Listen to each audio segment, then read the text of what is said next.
दिल्ली में 10 नवंबर की शाम लाल किले के पास एक सफेद i20 कार में हुए धमाके ने पूरे देश को हिला दिया। शाम करीब 6:52 पर जब विस्फोट हुआ तो उसका झटका इतना तेज था कि जमीन से करीब 40 फीट नीचे बने मेट्रो स्टेशन तक कंपन महसूस हो गई। शुरुआत में 8 लोगों की मौत और 25 जख्मी होने की खबर आई, लेकिन अगले 10 दिनों में यह संख्या बढ़कर 13 मौतों और 20 से ज्यादा घायलों तक पहुंच गई। ब्लास्ट की जगह पर बिखरे मानव अवशेष, आसपास खड़ी करीब दर्जन भर गाड़ियों का तबाह होना और घायलों की हालत ने इस घटना की गंभीरता को और बढ़ा दिया।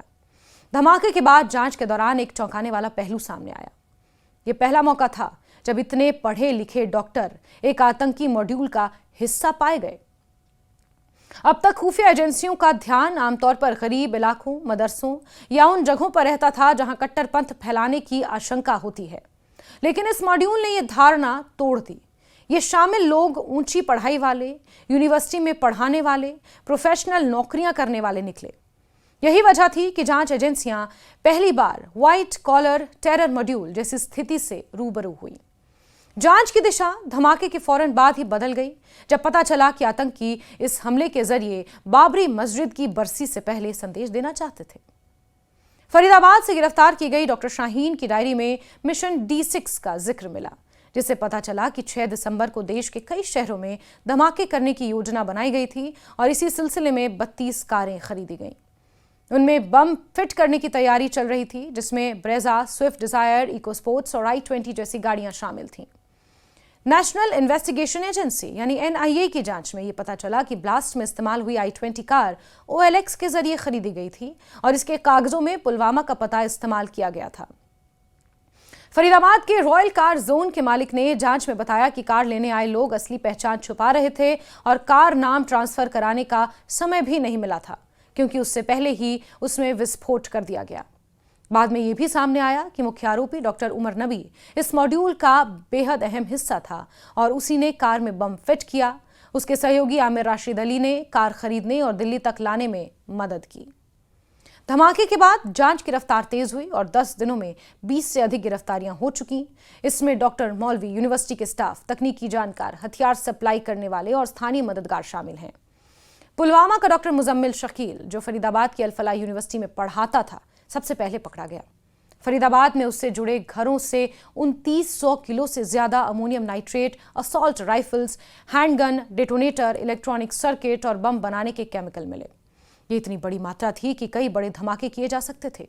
उसकी गिरफ्तारी के बाद ही मुख्य आरोपी उमर घबरा गया, जल्दबाजी में धमाका कर बैठा, जबकि असली योजना 6 दिसंबर की थी। इसी मॉड्यूल का हिस्सा बने डॉक्टर आदिल मजीद राथर को सहारनपुर से गिरफ्तार किया गया, जिसके पास AK-56 मिली।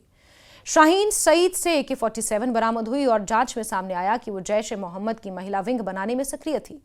इसी तरह शोपियां के मौलवी इरफान वाघे युवाओं को उकसाने और पोस्टर लगाने का काम देख रहा था। श्रीनगर से पकड़ा गया जसीर बिलाल वानी ड्रोन और रॉकेट मॉडिफिकेशन में माहिर था और हमास स्टाइल हमलों की तैयारी में शामिल था। ताजा छापों और डॉक्टर उमर फारूक भट्ट की और उसकी पत्नी शहजादा अख्तर से आपत्तिजनक सामग्री बरामद की गई। उमर नबी के 2 भाइयों, मां पिता से भी पूछताछ हुई।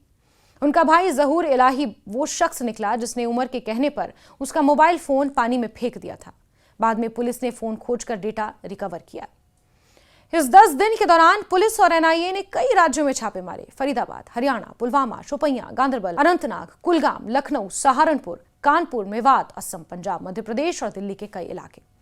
फरीदाबाद के 2 मकानों में इतने विस्फोट मिले कि जांच एजेंसियां भी हैरान रह गई। अल-फलाह यूनिवर्सिटी पर भी छापा पड़ा, जहां कैंपस में एक संदिग्ध ब्रेजा कार खड़ी मिली और बम स्क्वाड ने उसे चेक किया। जांच का सबसे बड़ा मोड़ तब सामने आया जब CCTV फुटेज और डिजिटल डिवाइस से उमर का पूरा रूट सामने आया।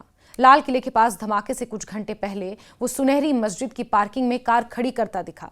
मस्जिद में नमाज पढ़कर बाहर आया, फिर कार में जाकर डेटोनेटर जोड़ता है और कुछ मिनट बाद कार चलाकर ब्लास्ट करता है। मेवात टोल के कैमरे में वो सुबह ही हरियाणा में प्रवेश करता दिखा।